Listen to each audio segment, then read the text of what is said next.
Do you believe there is a gender war? A gender war? Yeah. Absolutely.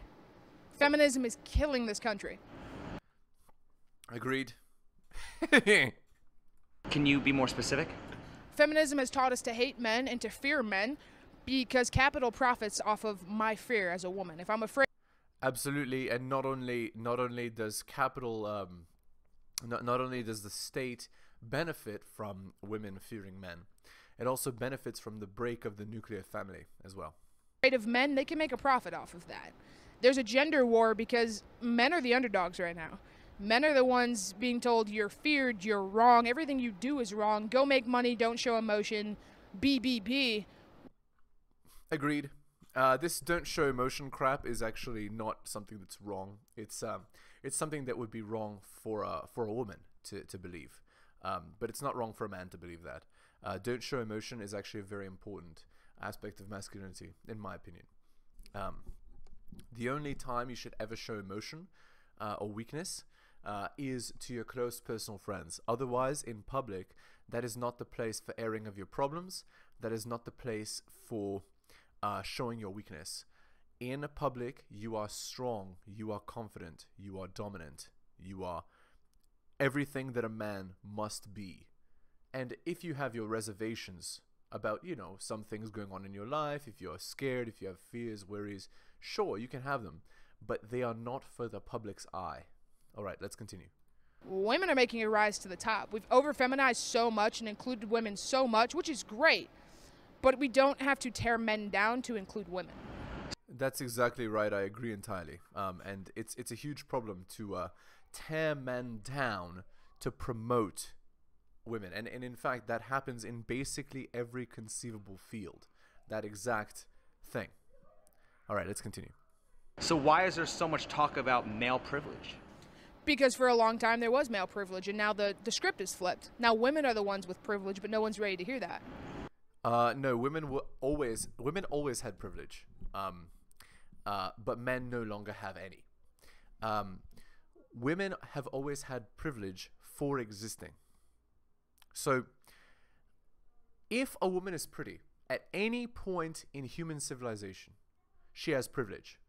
If a woman is physically fit, at any point in human civilization, she's had privilege.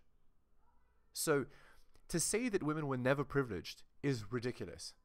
They did have privilege. They had the privilege of being attached to men of power. That was before. And even now, just for existing. They never had to earn any of their power. They never had to earn any of their status. They never had to earn any of their responsibilities. Just for existing. And they've had that privilege forever. For all of human history. Alright, hello and welcome to the Helios blog. My name is Helios, here for another reaction video. If you're liking the content, new to the channel, please hit the sub button, hit all of the notifications. If you're listening on the podcast, give me a 5-star review, give me a follow. If you'd like me to comment on a video compilation blog post, please send it to theheliosblog@gmail.com. If you agree or disagree with my points, leave a comment. That's what the comment section is for. Let's continue. But why are we still talking about male privilege? Because no one's ready for it. We're not ready to make that change. We're seeing more women in films, more women in power. The amount of jobs that I have seen that say women only is ridiculous. In an effort to hire more women and get them hired and include them, we've excluded men. Yeah, that's exactly right. And not only have you excluded men, you've made it, or the matriarchy has made it, in such a way that women are favored in every possible aspect you can imagine, hilariously, including being paid more for equal work as well. If a man and woman are in the same position, let's say in Google, the woman is paid more, 8% more, just for being a woman. Imagine that.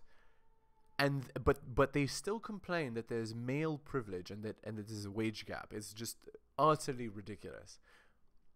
And to say that only women can apply to a certain job is discrimination, by the way.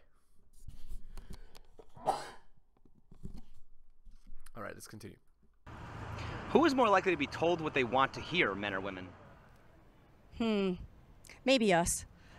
Women are more likely to be told what they want to hear. That's absolutely true. And the reason why women are more likely to be told what they want to hear is because women have this thing where they have an echo chamber of you go girl, you're strong and independent, you're right, everything you do is great. They have all of that, right? And the problem, you know, and if you want proof of that, just go into social media and look at all the comments on girls' videos, even if they're, you know, plus sized, to put it nicely, even if they're, you know, old, even if whatever, they will still get this positive affirmation. And so what it means is so many women live in a bubble of not understanding what the world is really like because they're shielded from reality by everybody. All right, and this is especially true for beautiful women. Let's continue. Would you agree that it's women because guys want sex, politicians want their votes, and businesses want their money? Yes. And if you control the women, don't you also control the men? Yes. That's right, and here's why. Men want bedroom fun, women use bedroom fun to get compliance. So if you control the women will actually control the men through their manipulation tactics. So it's yeah, that's kind of how it goes. And it goes that way in clubs, etc. Okay, let's continue. So are women more likely to be manipulative or manipulated? We are neither because we're taking over and we are fighting for our country. What do you mean we're neither? Neither manipulated or manipulating? No, in fact, a statement like that, like what she said, is manipulative inherently, right? We are neither because we're fighting for our country. What she's saying is we have higher aims, and so we're above manipulation. We are doing everything we're doing for the good of our country. That's inherently manipulative. It's the same sort of tactics that a religious head would use. No, I'm not doing it for me. I'm doing it for a higher power, so it's okay. You see? That sort of logic. Let's continue. Would you agree that it's women because guys want sex, politicians want their votes, and businesses want their money? Yes. And if you control the women, don't you also control the men? No. Well, doesn't the fact that ladies' nights exist prove that if you control the women and you get them all to show up, then the guys are going to show up and spend money? Yes. So then if you control the women, don't you also control the men? That's a good To point an there. extent. That's a good. To an extent is yeah, I mean, the reason why she's not agreeing is because she's never been able to control any man that she's ever been with, right? And the reason is because those men have so many options that they're unable to be controlled, right? But this guy, who the interviewer, he's actually what he's describing is in general, right? Most men are controlled through these tactics, not the absolute apex men, but the girl only sees the apex men, and so she doesn't understand why such a statement could be true when she's never been able to control the men through bedroom fun. You see? Okay, let's continue. Again, please leave a comment if you agree or disagree. Good point. Okay. So are women more likely to be manipulative or be manipulated? Manipulative. If women are so good at manipulation, why can't they recognize their own manipulation?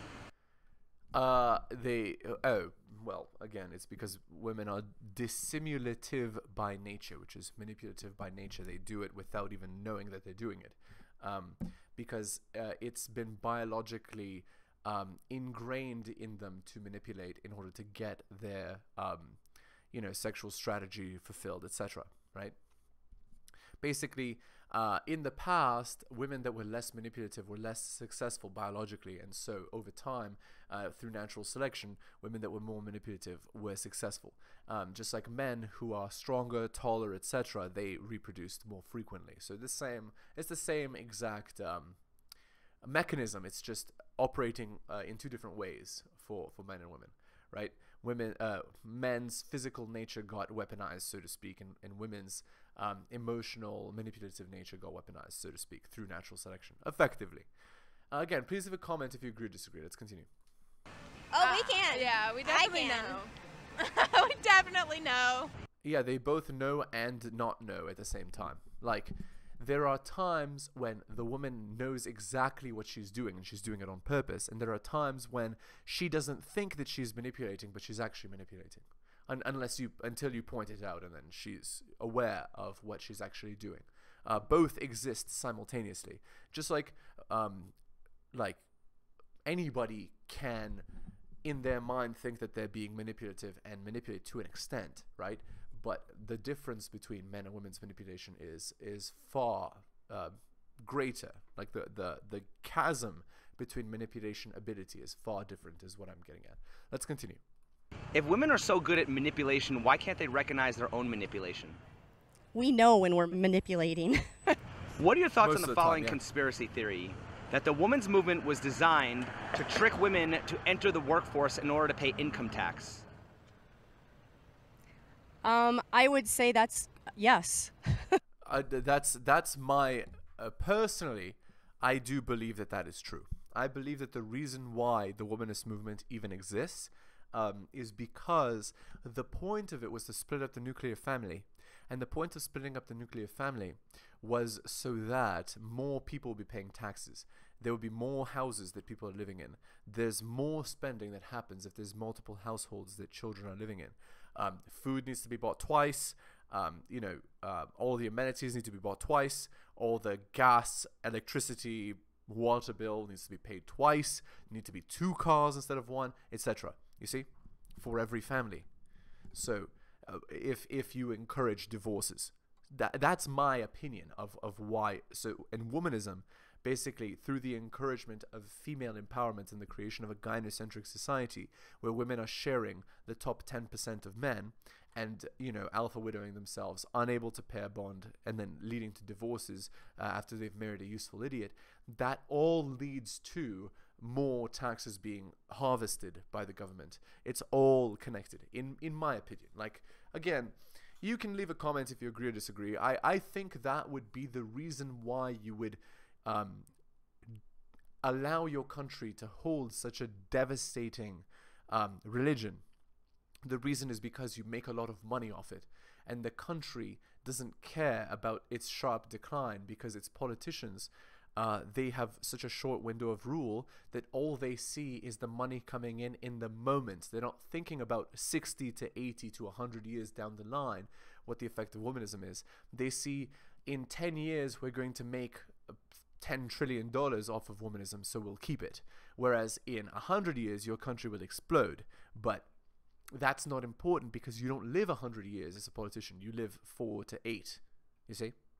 All right, let's continue. Yes.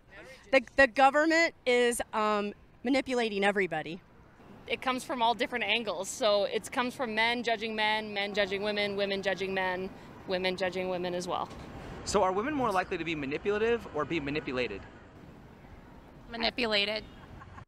The irony of a girl saying this, but again, when a girl says that, she's just telling on herself, right? She's saying that every guy she's ever been with has manipulated her, so it's more likely for a girl to be manipulated. But not only this, truth be told, which are the herd creatures? Is it men or women, right? And we all know that it's women, right? So women are more easily manipulated, and I believe that that's the reason why also women are the greatest consumers in our society. They're the greatest consumers because they're more susceptible to psychological twisting, right? And so they can be twisted into believing that these products will actually help them when really they do nothing, and they just encourage you to spend your money, right? Let's continue. Can you think of any time in recorded human history that women have had more power than right now? No, we have the most power right now. Look behind. That's exactly right. Women have, in the Western world, more power than they've ever held in all of human history, and they hold that power through a religion known as womanism. That is the current 2022 society. That is the current world we live in right now. In fact, women nowadays have more power than most queens did in the past. The queen being the highest woman in the state. So it's really funny. And look at where it's led us, right? It has led to all kinds of negative consequences by the manipulation of inherent female biological nature, right? So, I mean, you can see it. You just need to look at the trends. Please leave a comment if you agree or disagree. Let's continue. Behind me. It's all women. Can you tell me any countries other than Western ones like America, Australia, and England where women have more power than they do in those regions? No, I think we have the most power in the United States of America. That's why everybody wants to come here. Not everybody, and the reason is because America is in decline. America's a little bit brainwashed now to believe that it's the best. It's right now going downhill. And it's going downhill because of the state religion known as womanism. Okay, anyway, let's continue. So why do women feel so oppressed in both the time and place where women seem to have the most power? I don't think women feel oppressed. I think the media tells people that we feel oppressed. We're not oppressed. I agree entirely. I think that's exactly correct. I think it is not that women are actually oppressed. In fact, I think that women are empowered nowadays. But I've already described this in a previous video. Women simultaneously feel oppressed and empowered, and the reason is because the mechanism by which women get power in the womanist religion is by claiming that they used to be disenfranchised, disempowered. They used to be oppressed. You see? That is the mechanism through which the women gain power.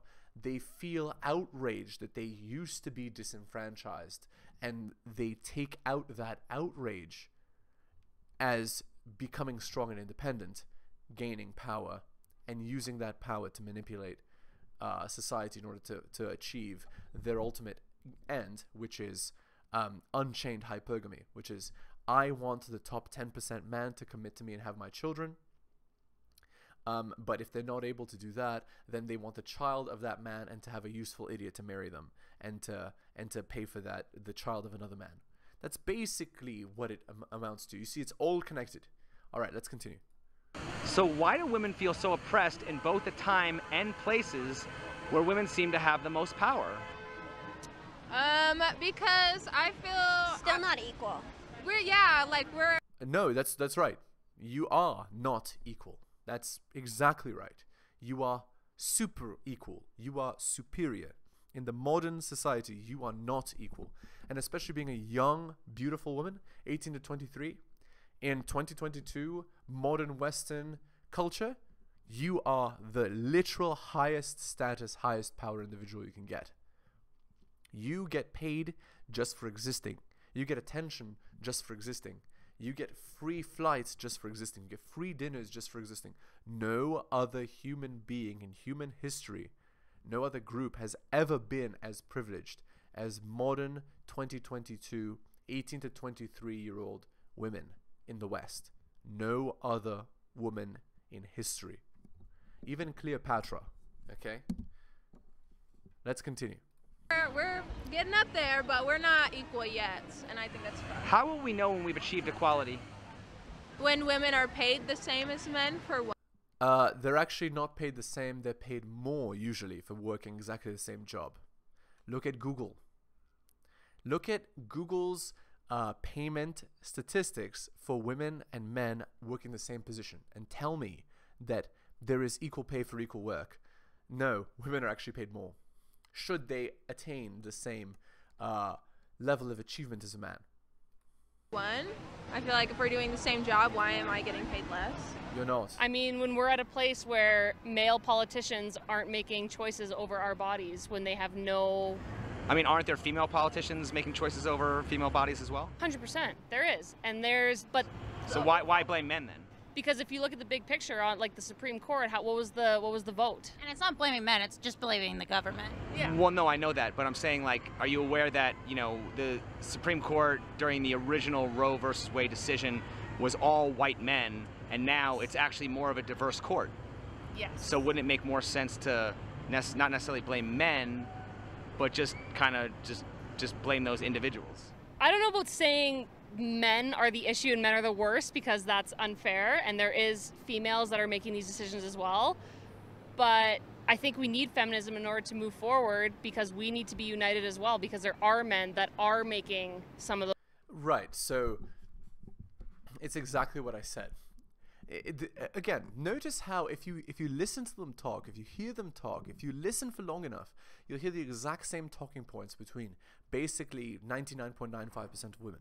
There's a reason for that. It's because this is a religion. People need to speak the talking points of that religion to fit into the religion, to be in the religious order. You see what I'm saying? And so, I mean, this girl basically said, because there are a few men making decisions over women's bodies, we need to unite and take them down, right? The idea being women need to be in absolute power, able to make absolute decisions with no male input, right?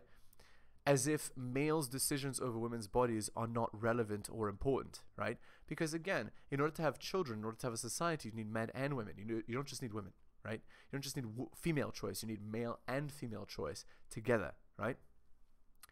Anyway, and again, which is the more logical of the two genders? The more logical of the two genders is men. So it makes sense to allow men to make the most important decisions. And what's funny is that in this Roe v. Wade thing, when it was all educated men making the decision, they made the decision that makes sense, right? So keep that in mind. Take that as you will. All right, let's go to our Reddit post here. Opposite of the ick. We're all familiar with the ick, that one small, petty, or inconsequential thing that turns us off so much that it usually means an instant end to a relationship.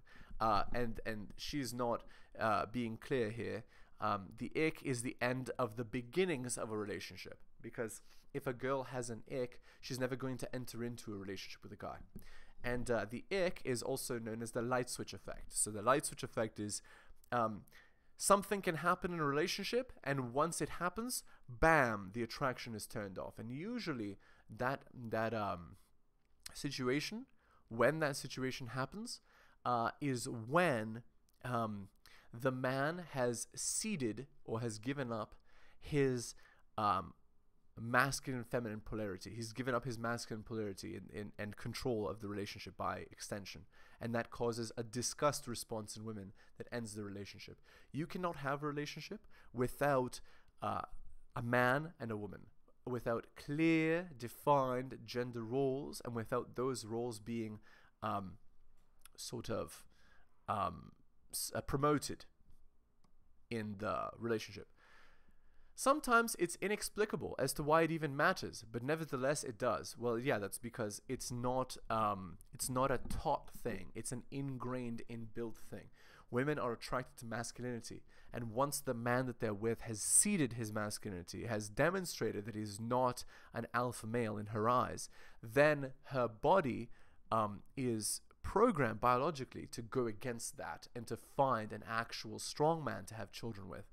That's the point. That's the idea there. My question is, what is the opposite of the ick? What is one thing that someone does that solidifies your desire for them? And I would actually argue that no such thing exists. There is no moment when a girl is ever 100% sure that the guy that she's with is the perfect man for her. There is no moment where that's 100% sure. It might be 95%, it might be 98%, but it's never 100%. There is nothing that solidifies totally his position. And so the woman does these things called shit tests or comfort tests, which are tests of, are you man enough for me? Are you still strong? Are you still powerful? Are you still capable of leading this relationship? And if the man should pass, the woman's attraction for him is increased. If the man should fail, the woman's attraction diminishes and eventually dies. And that's why it never there is none, in my opinion. Okay, I'll start. I had a girl offer to pick me up and pay for dinner. The fact that a girl was taking it upon herself to take me on a date and took the reins made me instantly fall for her. Oh, that's a red flag. Jesus. So she's it's okay. Yeah, what's funny here, right, is that she's on the dating over 30 subreddit, okay? So she's wasted all of her most valuable fertile prime years, okay? And now she's saying what makes me instantly fall in love is when somebody buys me dinner, when somebody shows me that they're a good provider, you see? So it's literally exactly women's dualistic mating strategy of what happens after the wall. So before the wall, women are more interested in bedroom fun and in physical fitness and in male superiority, right? And as they pass the wall, then they become more interested in provisioning, right? Do you see? It's right here. And in fact, it doesn't really matter where the provisioning comes from, even if it comes from a woman. If she's had a child with Chad and then a woman decides to provision for her, that's great. That's very attractive. You see? It's because women's needs change as their age changes. And you can see it here. Okay, and now she asked, now what's yours? Let's look at the comments here. The top comment is, a woman I started seeing very recently just sort of put her foot on top of mine when we were talking to each other, and in that moment we were holding each other. That kind of casual love language touch just made me shiver. Okay, so this is a man who likes when a girl shows him interest physically. Okay, I've had a couple of moments of the awe, as the other poster said, which I liked clearly. They usually stem around moments of showing kindness or caring about either myself or others. So this awe thing, that is not female attraction. That is a female. So if a girl reacts to you by saying awe like that, that's actually an ick response. It's showing that it's kind of like how she sees a child, right? She sees it as cute, but cute is below her. You see, you don't want that. You don't want that. And notice how it said they usually stem around moments of kindness, right? Because again, kindness and doing nice things for others is weakness, and that's why they have this response, because they respond to that as a woman responds to a child. She won't give a bedroom fun to a child. You see what I'm saying? She'll give it to a man though. Like I remember one guy I was seeing took it upon himself to do something kind for someone who would never know that he did it. It was a completely selfless act that he did without a second thought, and it just melted my heart and obviously stuck with me. And notice how it said, one guy I was seeing. Using the past tense implies she's not with him anymore. So again, that just because in the moment she sees it as cute doesn't mean that she finds that attractive or wants to have bedroom fun with it. You see? Because women respond to masculinity and strength with bedroom fun and submission, not to this lovey-dovey crap, basically. All right, we're going to end the video there. Again, if you're new to the channel, liking the videos, please give me a sub, hit all of the notifications. If you're listening on the podcast, give me a 5-star review, give me a follow. If you agree or disagree with my points, please leave a comment. That's what the comment section is for. And thank you so much for taking the time out of your busy day to watch my videos. I really appreciate it, especially if you got to the end of the video. Thank you so much for watching, guys, and I'll see you next time. Thank you so much for watching my channel. Please remember to do all of the following. Like the video for the algorithm. Comment on the video. I respond to all comments and I'll give you a heart. Subscribe and hit the bell so you can see my content on your feed. Check out all of my content on other platforms. It spreads the reach of the channel. YouTube, bit.ly/heliosyoutube. Rumble, bit.ly/heliosrumble. My blog is realheliosblog.com. My podcast, bit.ly/heliospodcast. My Patreon, patreon.com/theheliosblog. You can also support the show at bit.ly/heliosdonations and buy my books at bit.ly/heliosbooks. Thank you so much for all of your support.